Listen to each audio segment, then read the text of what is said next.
오늘 설교는 다음 주가 이제 초청주일이라서 초청주일을 우리가 어떻게 준비하면 좋을까 이런 기도 가운데서 설교를 준비하게 되었습니다. 이제 초청주일은 전도 대상자들을 초청해서 함께 예배를 드리는 주일이다 해서 초청주일이라고 부르지만 교회에 따라서 전도주일, 총동원주일, 새생명주일 이렇게 여러 가지 이름으로 이 주일을 지킵니다. 우리가 예배를 드릴 때 우리가 사랑하는 가족과 또 이웃들을 초청해서 함께 예배를 드리는 이제 그런 주일로 지키는 것이죠. 예전에는 초청주일을 하면 참 많은 분들이 교회에 이렇게 오셨던 기억이 납니다. 많은 이제 그날만큼은 가족과 또 가까운 이웃들을 초청해서 교회로 왔는데요. 갈수록 이제 초청주일이 예전만 못한 이제 그런 현실이 되어가고 있습니다. 교회가 행해왔던 사역이기 때문에 지금도 많은 교회들이 초청주일을 지키지만 그렇다고 해서 모든 성도들이 이 초청하고 전도하고 영혼을 품는 일에 동참하는 것은 아닙니다. 그냥 교회가 의뢰의 1년 중에 한두 차례 하는 행사로서 이 초청주일을 바라보는 그런 사람도 있고요. 또 초청주일의 성공 여부가 몇 명을 데리고 왔느냐에 초점을 두는 경향도 교회들 가운데 생겨나고 있는 것 같아요. 그래서 많이 그날 모이면 이번 전도주일은 또 초청주일은 성공했다 이렇게 생각을 하고, 많이 우리가 초청하지 못하면 이번에는 이 사역이 또 이렇게 열매를 맺지 못하는구나 이렇게 생각하는 경향도 있는 것입니다. 또 어떤 분들은 그 새생명주일, 그 초청주일을 하는데 그 당일에는 많이 오셨지만 그 다음 주에 되면 오는 사람이 없지 않습니까? 밀물처럼 왔다가 다 썰물처럼 빠져나가는 이 현실을 보면서 초청주일에 대한 그 회의감을 가지고 있는 그런 분들도 없지 않아 있습니다. 그러면서 그래도 이런 기회를 통해서 교회에 오신 분들이 이렇게 있으니 참 감사하다 그렇게 위안을 삼는 분들도 있습니다. 그동안 이제 우리가 초청주일을 준비하면서 작정하는 날도 있었고요. 그리고 새벽과 수요 기도회 때는 우리 성도님들이 작정한 그 이름, 명단을 가지고 새벽에 또 수요 기도에 앉아서 그 이름을 보면서 누군지 어떤 관계인지 이걸 보면서 우리가 기도를 하면서 준비를 해왔습니다. 이번 초청주일을 우리가 어떻게 지키면 좋을까? 초청주일의 의미가 어디에 있을까? 이런 것들을 생각해 보면서 우리가 교회에 사는 이 사역을 의미 있게 함께 생각하고 한 마음이 되어서 또 함께 협력해서 이 주일을 지키는 우리 교회가 되어지기를 바라는 마음으로 오늘 설교를 함께 나누려고 하는데요. 먼저 오늘 본문을 우리가 보신 것처럼 예수님께서 제자들에게 하신 말씀이 너희가 바로 세상의 빛이고 소금이다 그렇게 말씀을 하십니다. 소금이 중요하잖아요. 소금이 없으면 맛을 내지 못하고 간을 맞추지 못하는데 너희가 그렇게 소금과 같이 맛을 내는 삶, 그래서 많은 사람들에게 유익을 주는 그런 삶을 살아가야 되는 소금이다. 그리고 빛을 켜둠으로, 등불을 켜둠으로 인해서 사람들이 어둠 가운데 헤매는 것이 아니라 잘 보고 살피고 이렇게 걸어갈 수 있는 것처럼 너희들이 빛과 같은 삶을 통해서 어둠 가운데 있는 헤매는 자들이 진리를 깨닫고 하나님을 알도록 하는 그런 삶을 살아야 한다. 그렇게 주님께서 제자들에게 말씀하시는 것입니다. 왜 그런 삶을 살아야 하는가? 그 이유를 16절은 이렇게 말씀하는데요. 16절을 보십시오. 이같이 너희 빛이 사람 앞에 비치게 하여 그들로 너희 착한 행실을 보고 하늘에 계신 너희 아버지께 영광을 돌리게 하라. 그러니까 한마디로 빛과 소금과 같은 삶이라고 하는 것은 착한 행실을 드러내는 것입니다. 착한 행실을 드러내는 거예요. 만약에 어떤 사람이 우리 성도님들에게 다가온다고 한번 생각해 보시죠. 그분이 다가와서 정말 좋은 것이라고 뭔가를 소개한다고 한번 생각을 해보세요. 많은 사람들은 그 말에 귀를 기울이기보다는 그 사람이 정말 믿을 만한 사람인가에 대해서 더 많이 이렇게 관심을 가질 것입니다. 모르는 사람이라면 더더욱 그렇겠죠. 아무리 좋은 말이라 하더라도, 혹할 만한 그런 말이라고 하더라도 그 사람이 믿을 만한 사람인지 아닌지가 분간이 되지 않으면 그 말을 곧이곧대로 듣지 않을 것입니다. 상당히 경계를 하면서 듣겠죠. 그 사람이 누군가에 따라서 그 말의 무게감이 달라지는 것입니다. 근데 우리 그리스도인은 어떤 사람입니까? 예수 그리스도를 믿도록, 예수 그리스도를 믿음으로 하나님의 자녀가 되고 죄에서 구원을 받고 하나님의 돌봄과 사랑을 받으며 살아갈 수 있는 이런 복음의 메시지를 전하는 사람들이잖아요. 때문에 우리는 우리를 알지 못하는 사람들에게 빛과 소금과 같은 착한 행실을 우리가 드러내서 결국은 그들이 복음을 믿을 수 있고 하나님의 영광을 볼 수 있는 그런 삶이 되도록 우리가 빛이 되고 소금이 되어야 한다는 주님의 말씀입니다. 이번 초청주의를 우리가 어떻게 그러면 이해할 것인가, 이해하고 준비할 것인가 해서 저는 두 가지를 좀 생각을 해봤는데요. 먼저 이웃을 대하는 빛과 소금으로서의 우리의 마음가짐에 대해서 같이 한번 생각을 해보려고 해요. 만약 누군가를 집으로 초대한다고 한번 생각해 보시죠. 초대할 정도라면 상당히 우리가 사랑하는 사람이고 좋아하는 사람이고 존경하는 사람이고 아끼는 사람이고 그런 사람이겠죠. 안 그러면 집으로 선뜻 초대하는 것이 잘 모르는 사람을 우리가 초대하기는 어렵잖아요. 우리가 정말 사랑하고 품어주고 싶고 또 존경하고 그런 마음에서 우리가 그 사람을 초대하고, 그러면 그 사람을 맞이하는 우리의 마음가짐부터 상당히 반갑게 그 사람을 맞이할 것입니다. 정말 잘 오셨습니다. 참 잘 오셨습니다. 이렇게 초대에 응해 주셔서 감사합니다. 비록 부족하지만 오늘 이런 것들을 준비했는데 마음껏 드시고 또 좋은 교제의 시간이 되기를 바랍니다. 이제 그런 마음으로 그 이웃을 맞이하겠죠. 우리 역시 교회로 오는 분들을 이런 마음으로 맞이할 수 있어야 됩니다. 그 사실 가족이고 누군가에게는 친한 친구이고 또 좋은 이웃이고 하는 사람을 교회로 초청해서 오는데 나는 그런 마음인데 다른 교회 이제 다른 사람들이 이런 마음을 품지 못한다면 어떻게 되겠습니까? 그렇게 안 되겠죠. 우리 교회로 초청한 것이기 때문에 우리 모두가 그런 마음을 가져야 하는 것입니다.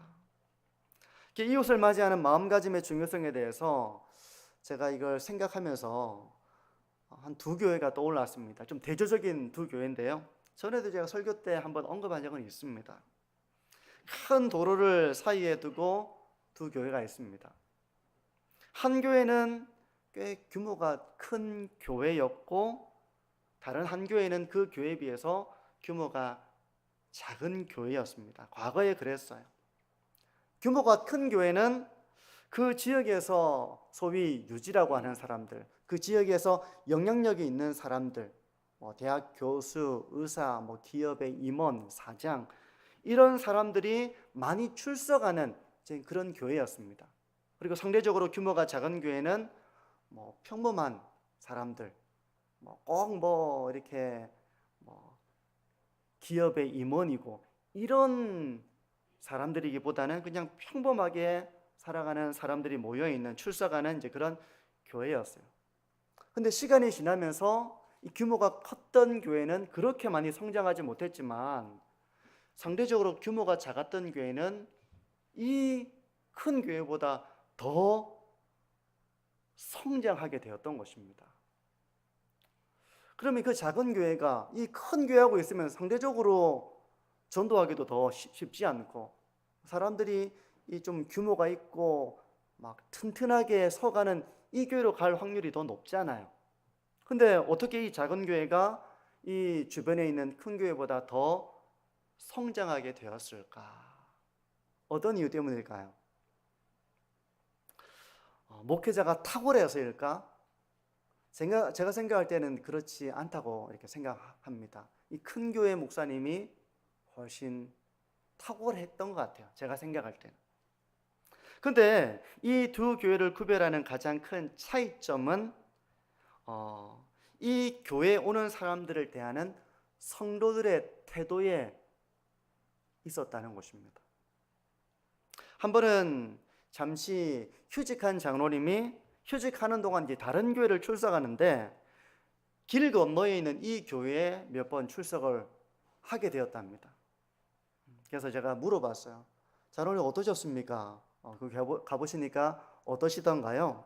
그때는 이미 이 교회보다 규모가 좀 더 큰 교회가 되어 있었거든요. 어떠시던가요? 제가 물어보니까 그 장로님의 대답이 한마디로 그 교회 가보니 정말 따뜻했습니다. 이렇게 얘기를 하는 것입니다. 근데 제가 그 얘기를 들으면서 저는 이렇게 해석을 했어요.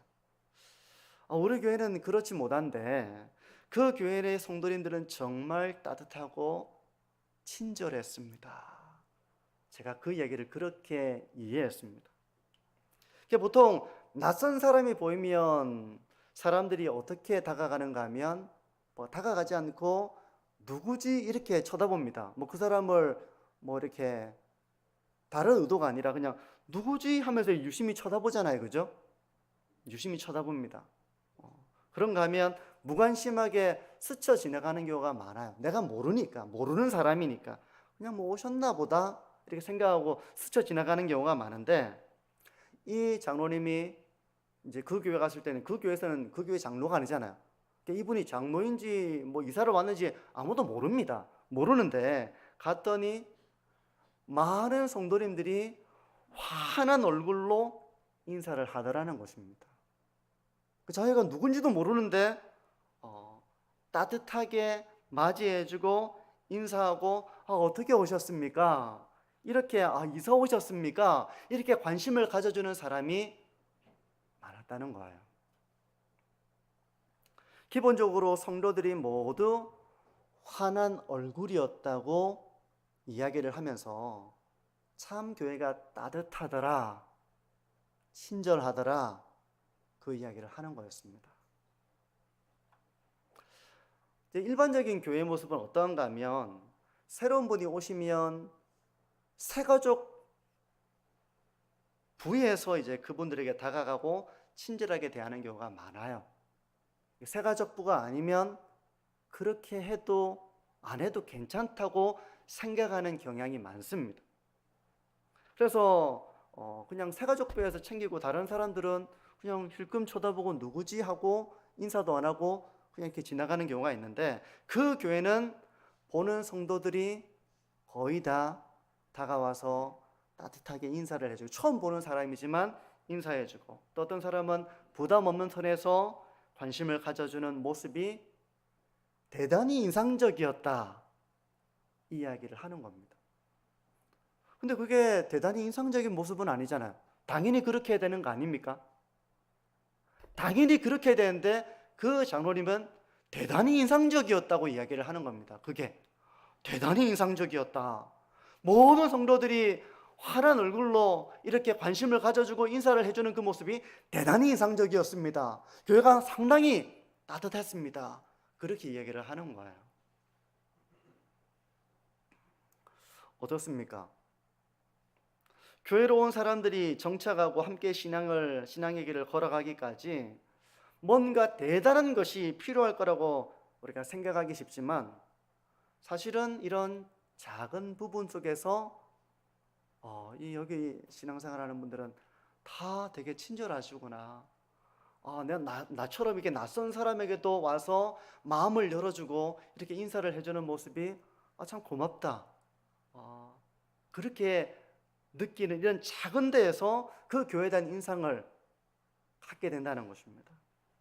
사실 이 두 교회를 비교해 보면 원래 큰 규모의 교회가 모든 면에서 탁월했습니다.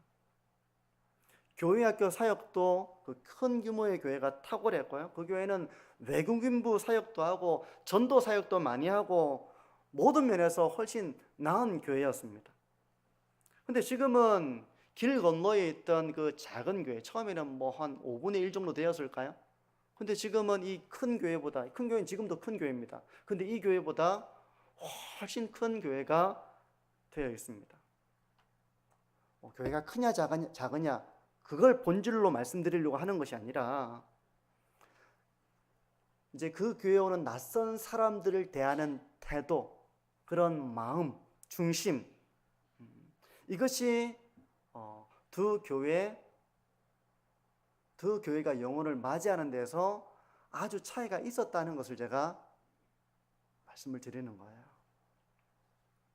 대부분의 교회가 차가운 교회는 없습니다. 사실 차가운 교회는 없지만 낯선 사람에게 내가 어떻게 환하게 다가갈 것인가, 낯선 사람을 내가 어떻게 대할 것인가, 그들을 봤을 때 우리에게 익숙하게 그들을 대하는 이런 훈련되어 있는가, 그런 점에서 차이가 있는 것이지 사실 뭐 차가운 교회가 어디 있겠습니까? 차가운 교회가 있다기보다는 그런 걸 잘 모른다거나 훈련되지 못했다거나 이제 그런 교회의 모습이지, 사실 성도님들이 다 새로운 사람들이 오면 얼마나 반가워합니까? 근데 한 교회는 그런 내면의 반가움과 그 사람의 귀함을 따뜻하게 표현을 해주는 교회였고, 한 교회는 그냥 보고 지나가고 그냥 무관심하고 새로 오셨나 보다 하고 그냥 지나가는 그런 차이가 있었다는 것입니다. 성도 여러분, 우리 교회가 새로운 사람들, 이제 다음 주 가족 이웃 초청절로 가족과 이웃들을 우리가 데리고 오는 분들이 계시잖아요. 그러면 그분만 이렇게 환대하고 참 귀하게 대하는 것이 아니라 새가족분만 그분에게 가서 인사하고 이렇게 안내를 해주는 것이 아니라 모든 사람들이 오늘 교회 처음 새로 오셨군요. 어느 분의 인도를 받으셔서 오셨습니까? 그러십니까? 잘 오셨습니다. 식사하시고 좀 즐거운 시간, 그렇게 또 예배 이후에도 그렇게 좀 즐거운 교제 시간 가지시기를 바랍니다. 이렇게 이야기를 하면서 그 영혼을 향한 마음을 따뜻하게 맞이해 줄 수 있는, 친절하게 맞이해 줄 수 있는, 여기서 우리가 이웃을 대하는 태도와 삶이 시작될 수 있다고 봐요. 성도 여러분, 우리 교회가 내면으로 가지고 있는 이웃을 향한 그 마음을 따뜻한 환대로서 맞이해 줄 수 있는 그런 교회가 되어지기를 바랍니다. 그런 교회가 되어지기를 바랍니다. 작지만 이걸 잘하는 교회가 있고요, 작아서 그게 뭐가 중요합니까? 시간이 지나면 다 알게 되는 거지 해서 그냥 무관심하게 지나가고 봐도 인사도 안 하고 지나치고 그런 교회들도 있는데, 우리 교회는 따뜻하게 환대해주고 또 부담이 되지 않는 선에서 인사도 하고 말도 걸어보고 그렇게 해서 관심을 가지고 친절하게 맞이해 줄 수 있는 그런 교회가 되었으면 좋겠습니다. 이것이고요. 두 번째로, 이런 마음가짐에서 우리가 이제 실제적인 준비와 섬김이 필요한 부분이 있습니다. 마음가짐뿐만 아니라 실제적으로 우리가 준비하고 섬겨야 될 부분이 있는데요, 이걸 이제 두 가지로 좀 나누어서 생각을 해보면, 실제적인 준비 첫 번째는 우리가 먼저 온전한 예배자가 되는 것입니다. 이걸 우리가 준비해야 됩니다. 온전한 예배자로서 내가 본이 되어야 한다. 이걸 우리가 준비하는 것입니다. 예배당으로 들어오는 순간 이제 초대된 분들은 눈앞에 이제 예배를 드리는 사람들의 모습이 펼쳐지겠죠. 예배가 뭔지를 오면서부터 아는 것은 아닙니다. 예배 때 이런 순서가 있는데 이 순서의 의미가 뭔지, 찬양을 부른다는 건 왜 부르는 것인지, 기도가 뭔지, 설교가 뭔지 잘 모를 것입니다. 예배당 들어오면서 이걸 다 알고 주보를 보면서 예배 순서를 보면서 예배가 뭔지를 이해하고 그러지 못할 거예요. 모든 게 생소할 것입니다. 하지만 예배를 드리는 우리 성도님들의 모습을 보면서 예배를 간접적으로 이해하게 될 겁니다. 아, 예배를 이렇게 드리는구나 하면서 보고 따라하는 것이죠. 보고 배우는 것이죠. 그래서 예배를 준비한다는 것은 어떤 거창한 준비를 말한다기보다는요, 우리가 참된 예배자, 분별력 있는 예배자가 되는 것에서 시작이 되는 거예요. 예배가 우리가 무엇인지를 우리가 먼저 알고 그에 합당하게 예배를 드릴 때 그런 우리의 모습을 보고 예배를 함께 그렇게 동참하게 되는 것입니다. 어린아이의 경우를 보게 되면 어른들의 모습을 보면서 배우잖아요. 본받게 됩니다. 그것처럼 예배당으로 처음 들어온 분들이 보고 배울 수 있도록 우리가 성숙한 예배자가 되는 것입니다. 이 준비가 필요해요. 그러면 어떻게 하는 것이 성숙한 예배자로서의 모습인가? 내면적인 것은 먼저 우리가 하나님을 경외하는 마음으로 예배를 드리는 것인데요, 그런 내면적인 것이 어떻게 외적인 모습으로 나타나야 하는가라고 했을 때, 먼저 예배당에 들어와서 찬양 시간이 되기 전에 예배당에 먼저 들어오는 성도님들 계시잖아요, 그죠? 그러면 어떻게 예배를 준비하면 좋겠습니까? 저는 우리 성도님들이 기도로서 예배를 준비하는 예배자가 되시기를 바랍니다. 그래서 그걸 보고 배우는 것이죠. 그래서 교회 오시는 분들이 우리 성도님들의 모습을 볼 때 기도하는 모습을 보실 수 있기를 바랍니다. 자기 자신이 바른 예배자가 되기 위한 기도를 드리는 것이죠. 물론 소리는 안 들릴 겁니다. 그래서 기도를 드릴 때 나 자신이 바른 예배자가 되기를 하나님 앞에 은혜를 구하는 기도, 그리고 이 예배가 하나님께 온전하게 하나님이 기쁘게 받으시는 예배가 되기를 구하는 그런 기도, 또 설교자와 예배 순서를 맡은 모든 사람들이 그 사역을 하나님 앞에 충성스럽게 감당해 나갈 수 있는 은혜를 주시기를 구하는 기도, 또 함께 예배를 드리는 모든 성도들이 하나님의 은혜를 누리며 하나님의 임재를 경험할 수 있도록 하나님 함께해 주십시오 라고 하는 기도, 이런 기도를 드리면서 기도로서 예배를 준비하시는 우리 모든 성도님들 되시기를 바랍니다. 그러면 이제 그걸 보면서 궁금한 생각을 가질 수도 있을 것입니다. 아까 보니까 눈을 감고 이렇게 하면 명상하듯이 이렇게 계시던데 그게 혹시 기도 드리는 거였습니까? 라고 누군가가 궁금해할 수 있고 물어볼 수도 있겠죠. 그러면 그것을 계기로 그 시간에 어떤 기도를 드렸는지, 어떻게 예배를 준비하는 것인지를 말해주고 안내해 줄 수 있는 이런 우리 교회 분위기가 되었으면 좋겠습니다. 그리고 예배당에 일찍 오신 분들은 가능하면 예배당에 일찍 오셔서 돌아다니신다거나 또 하지 마시고, 예배 들어오시기 전에는 화장실도 미리 다녀오십시오. 물도 미리 드시고 오십시오. 그래서 예배 드리는 1시간 동안은 예배당에 와서 개인적인 용무를 본다기보다는 개인적인 용무를 다 가능하면 끝내시고 예배당에 오셔서 그렇게 준비하시고, 또 예배당에 들어오시면 가능한 한 옆 사람하고 이야기하시는 것은 삼가시면 좋습니다.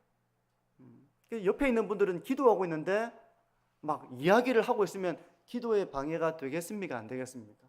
되잖아요. 그러니까 가능하면 예배당에서는 다른 분들이 기도하기 때문이기도 하고 나도 예배를 준비해야 되니까 이야기하는 이런 것들을 삼가시고, 정말 예배를 준비하는 데 있어서 이야기를 해야 될 경우도 있을 것입니다. 그러면 톡톡톡 쳐가지고 잠깐만 이렇게 밖으로 나오라고 이야기를 하셔서 밖에 나가서 이야기를 하고 조용히 들어오셔서 이곳에서는 예배를 준비할 수 있도록, 또 다른 분들이 예배를 준비하는 것이 방해가 되지 않도록 그렇게 해주시고요. 또 미리 와셔서 기도 끝나고 나면 그날에 있는 설교 본문을 미리 찾아서 또 그 본문을 찾아두기도 하고 읽어보기도 하고 그 말씀을 잠잠히 묵상해 보기도 하면서 드려질 예배를 준비하는 우리 교회가 되었으면 합니다. 성도 여러분, 우리가 예배가 무엇인지 오시는 분들에게 말로써 설명하지는 못할 거예요. 이 예배를 곧 드려야 되고 예배자로 우리가 준비되어야 하니까. 하지만 우리의 행동 하나하나가 예배가 무엇인지, 예배를 어떻게 드려야 하는지에 대해서 우리가 말은 하지 않지만 우리의 모습이 메시지가 되어서 다 이제 보여지는 것이죠. 그래서 빛과 소금과 같은 예배자, 그렇게 예배를 준비하는 우리 교회가 되기를 소망합니다. 실제적인 준비와 섬김 두 번째, 첫 번째는 예배에 대한 준비였다면 두 번째는 이제 식사와 교제와 우리의 환대에 대한 것입니다. 다음 주도 이제 우리가 예배를 드리고 난 다음에 그냥 집으로 가는 것이 아니라 같이 우리가 식사를 할 것이고 교제를 할 것이고 또 환영하고 또 맞이하는 그런 시간들이 있습니다. 근데 여기에도 준비가 필요합니다. 식사를 준비하는 것은 당연하고 교제와 환대하는 데에도 지혜가 필요하고 준비가 필요한 것입니다. 이번에 이제 교회를 대표해서 주방위원회에서 점심을 준비해서 섬기시겠죠. 네. 군대 갔다가 이제 휴가 나온 아들을 보면 어머니가 어떻게 식사를 준비합니까? 먹고 싶었던 것들을 잘 준비해가지고 정성을 담아서 참 먹이고 싶은 것이 이제 부모의 마음인데, 우리 교회로 오신 분들이 참 그 귀하다면 이제 그런 마음을 담아서 우리가 식사로 대접하는 것이 빛과 소금과 같은 교회의 모습일 것입니다. 그래서 이번에 주방위원회에서 섬겨주시는데요, 감사드리고요. 앞으로도 계속해서 이웃을 섬기는 마음으로, 환대하는 마음으로 그렇게 준비해서 섬기는 교회가 되었으면 좋겠습니다. 식사 준비뿐만 아니라요, 또 식사와 함께 우리가 준비해야 될 것은 바로 교제하고 환대하는 것입니다. 환영하며 맞이하는 것인데요, 우리가 예배 때는 서로 대화할 수 없잖아요. 아무리 반가워도 예배 시간에는 서로 이야기할 수 없습니다. 근데 식사 자리는 밥을 먹는 자리이지만 밥만 먹는 자리는 아니고 서로 교제하는 자리이기도 해요. 그래서 이런 자리에는 어떤 이야기를 하면 좋을까요? 우리 성도님들은 이제 새로 오신 분들하고 어떤 이야기를 하면 좋겠다고 생각하십니까? 먼저 주의했으면 하는 부분을 이야기해 드린다면, 우리가 그 사람의 영혼에 초점을 두고 그 사람이 어떤 사람인지, 어떤 신분을 가지고 있는 사람인지, 이런 것에 우리가 초점을 두지는 말자는 것입니다. 나이를 묻는 거, 세상에서는 만나면 이렇게 나이를 물어보기도 하는데, 나이를 묻거나 결혼 유무를 확인하거나 하는 것은 나중에 친해졌을 때 우리가 자연스럽게 할 수 있습니다. 처음 만났을 때는 몇 살이십니까? 이렇게 물어보는 것이 신뢰가 될 수 있어요. 결혼하셨습니까? 결혼했다면 아이는 있습니까? 이렇게 물어보는 것은 신뢰가 될 수 있거든요. 또 어른들이 볼 때는 그거 당연하게 물어봐도 된다고 생각하실지 모르지만, 가능하면 아이가 없습니까? 결혼하신 지 꽤 되신 것 같은데, 근데 그 가정에는 불임으로 인해 가지고 그동안 막 아이를 낳으려고 엄청 고생을 하고 마음에 어떤 그런 어려움을 가지고 있는데, 처음 보는 낯선 사람이 왜 아이가 없냐, 왜 아이를 안 낳았냐, 한 3사람은 낳아야지, 이런 얘기를 하면 그걸 구구절절 이야기하기가 참 불편할 수 있잖아요, 그죠? 그런 이야기보다는 우리가 처음 만나서 할 수 있는 편안한 대화들을 하는 것이, 그런 지혜가 필요합니다. 대학을 다니면 어느 대학에 다니는지, 대학은 다니는지, 이런 것들은 굳이 우리가 물어보지 않아도 괜찮아요. 직장 뭔지, 어떤 직장에 다니는지, 그런 것도 가능하면 안 물어보는 게 좋습니다. 어떤 사람은 연봉이 얼마입니까? 이런 거 물어보면, 그런 거 좀 제발 좀 물어보지 마십시오. 네. 처음 만난 사람, 잘 알지도 못하는 사람의 연봉이 뭐 그리 궁금합니까? 그런 거 물어보지 마시고, 그 사람이 얼마나 영향력 있고 세상적으로 유능하고 이런 걸 파악하려고 하는 사람이 있는데요, 교회에서는 그런 것에 초점을 두기보다는 그 사람의 영혼에 초점을 두고 우리가 그 사람과 교제하는 지혜를 우리가 가져야 됩니다. 처음 만난 자리니까 참 잘 오셨습니다. 그래서 누가 이렇게 어떤 분이 초대하셔서 오셨습니까? 스스로 오신 건 아닌 것 같은데 그 권사님 통해서 오셨군요. 뭐 가족이십니까? 이웃입니까? 이런 부담 없는 질문들을 통해서 그 사람을 알아갈 수 있겠죠. 이웃인데 그래도 어떻게 만나셨습니까? 뭐 이런 것들은 가볍게 우리가 물어볼 수 있잖아요. 그래서 가벼운 대화를 하면서 어느 정도 이분이 누구의 이웃이고 이 근처에 살고 계시고 이웃으로 살지만 이렇게 이번 기회에 교회로 오셨구나 이렇게 알아가면서 우리가 할 수 있는 이야기가 있다면 신앙생활의 복됨과 어떤 이런 간단한 간증들을 우리가 이야기하는 것도 좋은 교제의 시작이 될 수 있을 것입니다. 그래서 너무 그 사람에 대해서 궁금함을 많이 가지고 물어보고 너무 많이 물어봐도 좀 신뢰가 될 수 있어요. 그래서 부담이 없는 선에서 우리가 물어볼 수 있는 것도 있겠죠. 어느 분의 인도를 받으셔서 오셨습니까? 그러셨습니까? 참 잘 오셨습니다. 신앙생활 하면 참 좋습니다. 저도 신앙생활 한 지가 어느 정도 되는데 신앙의 길을 걸어가면서 참 이런 힘을 얻고 참 기쁘게 신앙의 길을 걸어가고 있습니다. 이렇게 얘기하면서 그분이 신앙의 길로 들어서는 것을 우리가 도와줄 수 있을 것입니다. 이번 가족이요 초청주를 준비하면서 저는 이제 제가 생각했던 계획했던 것이 있었는데요. 그날은 저는 오전 예배를 드리고 나서 오후 예배가 없이 곧바로 목장 모임으로 연결해서 식사하고 나서 목장 모임에서 환영식을 하면 어떨까 이런 생각을 좀 제가 했었습니다. 예배를 드리고 나서 우리 성도님들을 만나서 좀 환대하고 환영하는 이런 순서가 있으면 좀 좋겠다고 생각을 했어요. 그래서 목장에서 그날은 케이크도 하나 준비를 하시고 뭐 꽃송이 단계 준비를 하시고 그래서 누구 오셨는데 우리 뭐 박수도 한번 하시고 케이크도 한번 잘라가지고 나눠 먹고 차도 한잔 마시면서 우리 목장에 누군지 소개도 하고 그분이 어떻게 또 누구의 소개를 받아서 왔는지 소개도 하고 그러면서 자연스럽게 우리 성도들이 교제하는 그 자리에 그분이 함께 할 수 있는 이런 시간이 있으면 좋겠다. 제가 그런 생각을 했었습니다.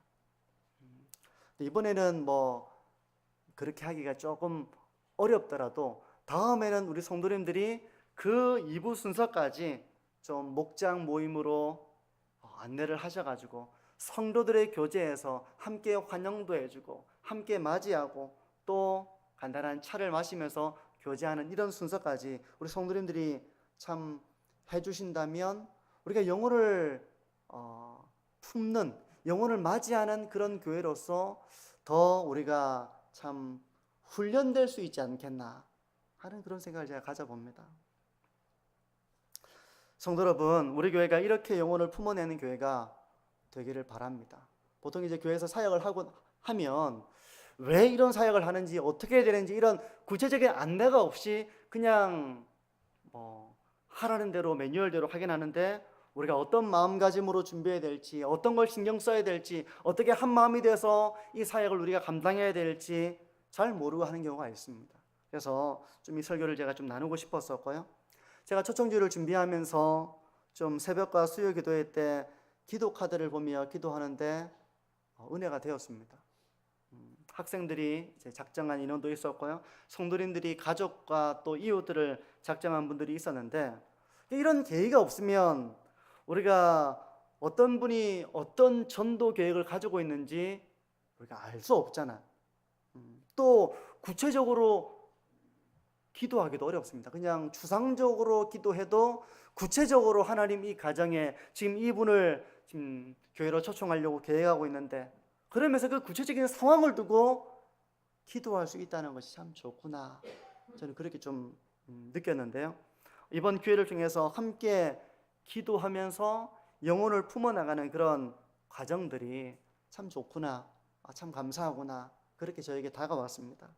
성도 여러분, 초청주일이 많은 사람을 교회로 오는 데에만 초점을 둔 사역이 되기보다는 한 영혼을 귀하게 여기고 그를 위해 기도하고 그를 전도할 그 가족이든 이웃이든 그 우리 성도님들이 빛과 소금과 같은 모습으로 교회로 초청할 수 있도록 우리가 함께 기도해주고, 또 그분들이 오면 우리가 무관심하게 바라보는 것이 아니라, 물론 마음에는 그렇지 않지만 훈련이 안 돼서 그냥 멀뚱히 쳐다보고 지나가는 것이 아니라, 우리가 훈련된 모습으로 다가가서 따뜻하게 환대해주고 섬기고 좋은 안내자가 되어주는 이런 모든 일들을 통해서 영혼을 품는 교회로서 서가는 그런 예의가 되었으면 좋겠습니다.